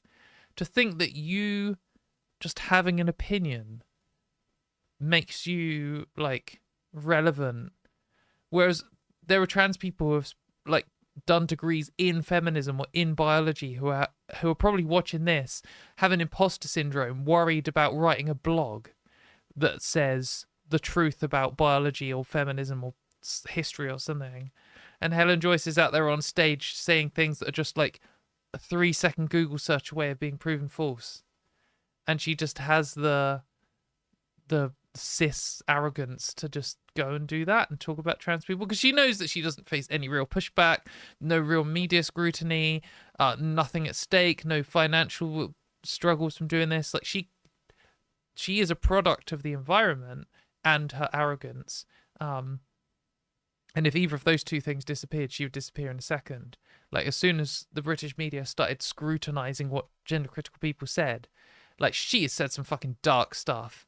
You know, if we had the hate crime laws for trans people that some other countries have for some other minority groups, like what they have in Germany or something, I mean, she really could be facing, like, jail time for some of the grim stuff she said. So, like, in the UK, we'll never. But yeah, just crazy. Anyway, let's move on. What else do we have to discuss? How long do we have left? We could do another one. I do. So I've been very UK focused recently. And that's, it's like since the Supreme Court ruling, and I do try and make a point of covering other countries. particularly other English-speaking countries, because it's easy to read their news. I haven't really stayed on top of it as much recently. I feel a little bit guilty for that. I hope it doesn't feel like I don't have solidarity with Americans and Australians and Canadians and people who don't speak English. Though I guess if you're watching this and you don't speak English, then you don't know what I'm saying, so it's fine. But like, yeah, I know that there is. Let's just talk about it. So there is a horrible thing going on in the US at the moment.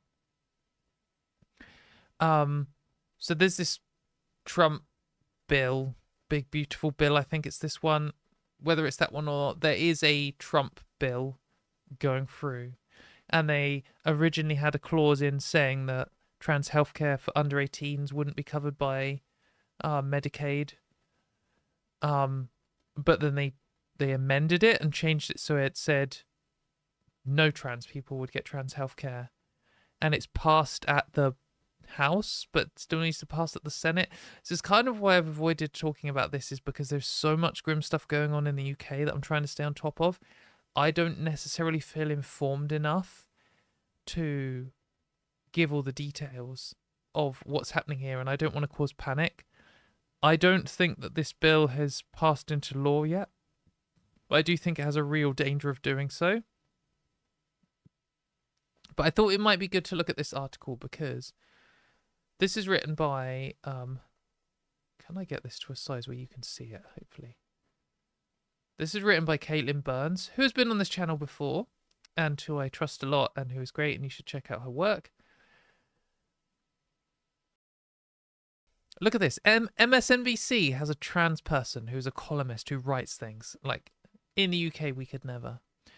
Anyway, so she's obviously writing this for a cis audience. So this is a bit of a distressing thing to read as a trans person, especially if you're an American trans person who relies on the state to provide your healthcare. So maybe just skip ahead 1 minute in this video if that's you and you don't want to deal with the stress of it, because there is a what you can do at the end. But she says, imagine going to the doctor being told that the medication you've been taking for years now is illegal to prescribe you. The doctor can give it to other people who are different from you, people experiencing depression, for example, or women going through menopause, or cancer patients, but it's no longer allowed for people like you. Given no other options, you go home. After a few days, you start feeling the initial effects of living without the medication. Your brain gets foggy, you start disassociating. A few months in, your body starts to change. Man, it genuinely makes me feel ill. If you're a woman, that means thick, coarse hair starts sprouting on your arms, chest and face. Everything gets affected. The way you smell, the way your body distributes fat, the way your hair in your head grows or doesn't grow. The people in your life stop recognizing you, and everyone else in society no longer sees you as who you really are. The only way out of this new reality is likely getting your meds on the black market or dying, because your body can't produce the hormones you need. That's I don't know. I don't want to say it's an extreme representation of detransition, because if anything, that's really like, that isn't just describing the horror of how bad it would be. It would be worse than that sounds. And it's what some people have gone through before, and it is terrifying. The prospect of it, knowing that the state has some kind of power like that over you. Like, if you're a cis person, imagine if the state just passed a law saying, we're now going to inject you with hormones. Just you. In your little community, you're only one of your colleagues, just you. And it's going to ruin your mental state and your body permanently. And it's going to get worse and worse every day. Like, that's what it is. Like, forced transition is as bad as forced detransition. They're the same thing. Like, literally exactly the same thing. So describing it in this way, I mean, it's true. It's distressing to read it like this. But it's, like, not even distressing enough, really, to communicate how bad it is. I'm not criticizing Caitlin here at all. Like, she's a professional writer, and I think she's gone for her target audience and has hit it. I just mean reading it is distressing, but I'm not trying to say like it's an overly graphic representation, because it's like underly graphic. But this is the reality for a lot of people in the world is your choices are suffer indefinitely / die, or obtain your medicine illegally. And I just think I know what the majority of people would do. I mean, it's not like hormones are expensive to produce. They're not like, I know in America the healthcare situation is just absolutely crazy, and it probably costs, like, I have no idea if you're getting an insurance company to pay for hormones monthly. It could cost anything. I don't know what Americans pay. Do you pay like thousands of dollars for that? Like does the insurance company pay thousands of dollars for that? Who knows? I pay for my estrogen privately, and it's like 30 quid or something for a month or 3 months. I don't even know. But that's a massive markup. That's paying for like the private doctor and the private prescription and the postage and the markup that every single person in the way takes, and the actual production of the hormones. If it was just produced by the state for the citizens, it would cost like pennies. And I'm paying for gel because that works best for me. But if you're just taking pills, by far the cheapest one to produce, pennies per day, which is quite possibly what you can get it for on the black market. So that's what people are going to do, isn't it? And they're not going to be regulated. They're not going to be necessarily safe. They're not necessarily going to be the right dose. They're not going to monitor their levels. And I'm like, there's no point appealing to transphobes or gender criticals because they want us to suffer.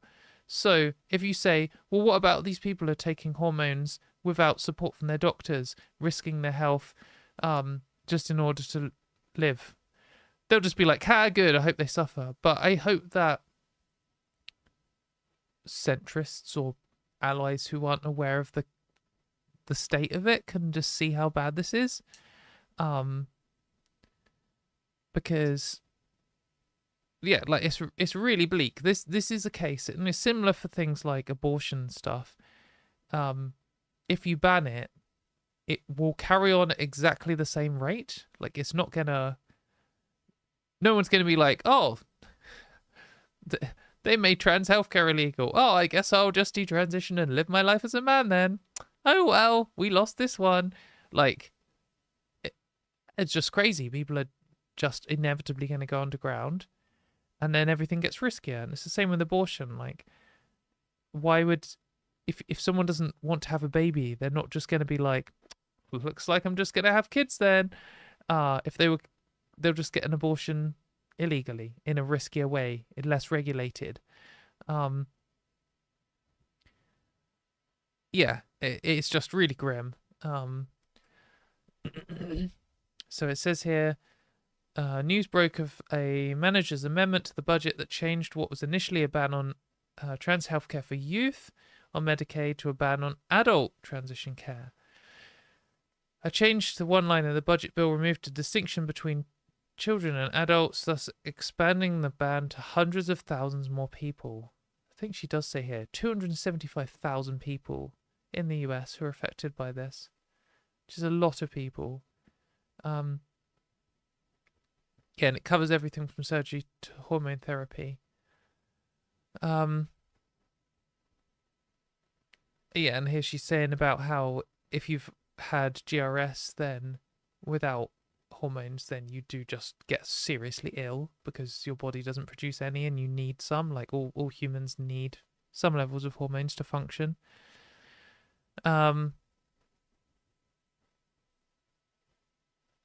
So I think she does say... Right, okay. No, I did want to read out this bit. Oh, God. My question to everyone reading this is, when is enough enough? We've moved well past beyond any well-meaning, reasonable concerns and into genuine, life-threatening government quashing of trans life. Trans people like me understood that this was always the end game, but the far-right Family Research Council said as much when they laid it out for their blueprint for the government to mandate trans people out of society in 2015. Okay, We were all talking about this at the time. I know Caitlin was. I was. We've been saying this for ages. Gender critical people want to eradicate trans people from public life. They want to eradicate us just full stop. They want to create a world without trans people in it. And they'll say to you, I don't want to do death camps for trans people. They would if that was the only way. But they know that if they make if they make it so you can fire trans people just for being trans, if they can kick you out of your house just for being trans, if they can make your healthcare illegal, they don't need to open death camps because we will be homeless and suffering and dying of medical conditions. They've eradicated us from public life, and that's what we mean by saying eradicate from public life. And all these people have been pushing this, all the ones saying they have reasonable concerns and they think that Emaine Kelly, who's boxing the Olympics, shouldn't be allowed or whatever, who isn't even a trans person. All the same people, when they're saying all this stuff, the whole time, people have been like, oh no, they just have reasonable concerns. We've got to hear to all sides. Well, there is a real issue here that we've got to discuss. And, oh, just because they disagree with you. Just because they disagree with you doesn't mean you have to silence them. It's been clear from the start that the gender critical movement wants to wipe us out. And just every single year, they've just progressed a little bit more. And everyone's been saying reasonable concerns the whole way.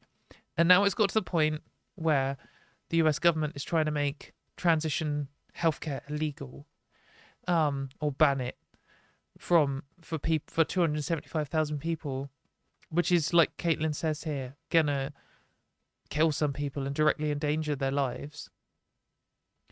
At what point do you agree that we were just right all along? I don't need you to apologize to me and say, "Oh, Katie, you were right all along. You're a hero. You're Cassandra or whatever. Like, you've seen the future." I don't give a fuck, mate. You can still hate me if you want, but I want you to give up on this ridiculous idea that it's just people with concerns who are leading this movement. That they just, oh, I don't care what adults do, but they just need to protect children. Like, give up on this bullshit. They want to wipe trans people out, and they just started at the edges and they're working in. It was way easier to ban trans people from the Olympics and ban puberty blockers for trans kids than it was to go for a full all-out ban trans people from public. But they're getting there. They're not going to stop before then. No one with reasonable concerns is going to get to a point where they're like, right, we've banned trans people from sports and we've banned trans healthcare for children and we've removed their legal protections from sexism. That's enough for me. We'll stop there. Like, what are you talking about? Just listen to what they've been saying for over a decade. Listen to what other things they're advocating for. Look at what positions they're actually pushing for. Just pay fucking attention and stop being reactionary. Like, reactionaries often means like right-wing politics or whatever, but I think a lot of centrists are reactionary because the right-wing person like Helen Joyce or whatever, or the Family Research Council, will say they want to eliminate trans people or reduce their number or whatever, and then we'll be like, they want to eliminate trans people, they want to reduce our number. And then in direct reaction, just because a trans person's speaking up or a feminist is making a point or something, all the centrists will be like, whoa, whoa, whoa, calm down, you're being so hyperbolic. We need to hear from both sides, just genuine concerns, blah, blah, blah.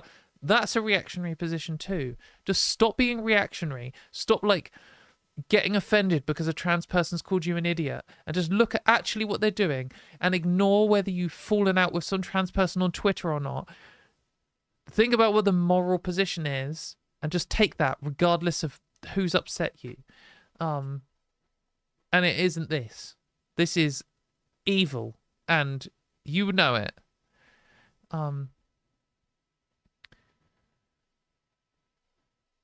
Okay, so I thought there was more of what you can do, but there's the thing. It's time to put a stop to this. Keep the government out of private lives and the medical decisions of trans people. Our lives depend on it. As far as I understand, this hasn't passed yet. So you should... Sorry that I haven't informed you to the best of my ability here today. You should definitely go and understand what level this is at and call up someone, your representative or whatever, and get them to push back against this, because this is horrific, and it is not the final step. And get the fucking centrists to wake up, for God's sake.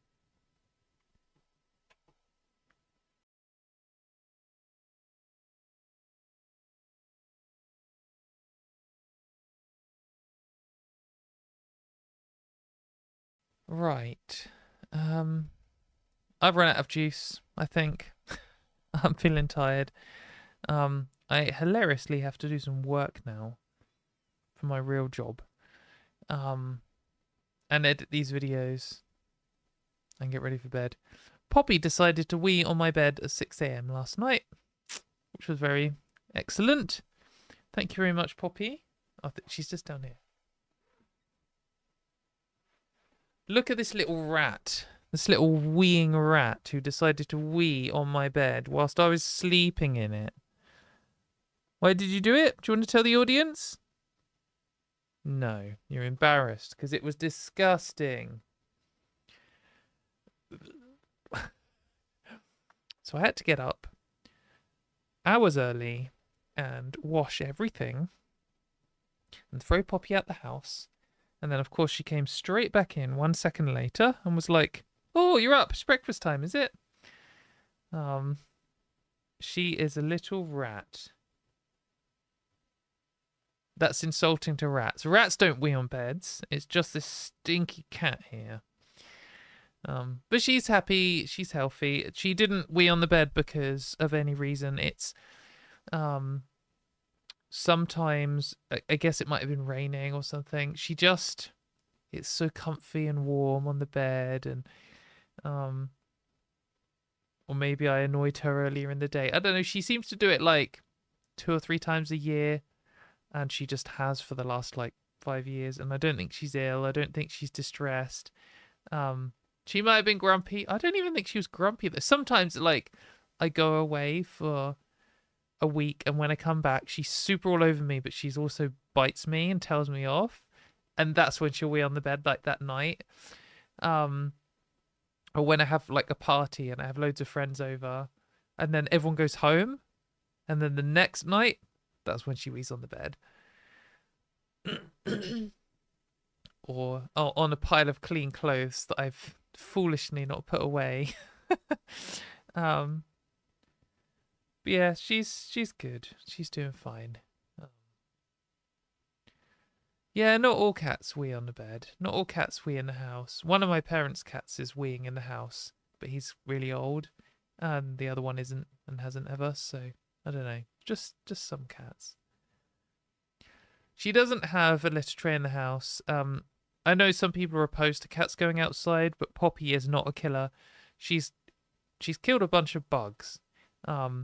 She one time brought in a live bird, which she's very gentle. It was like uninjured. I took it to the vet and they just said it was fine and let it go.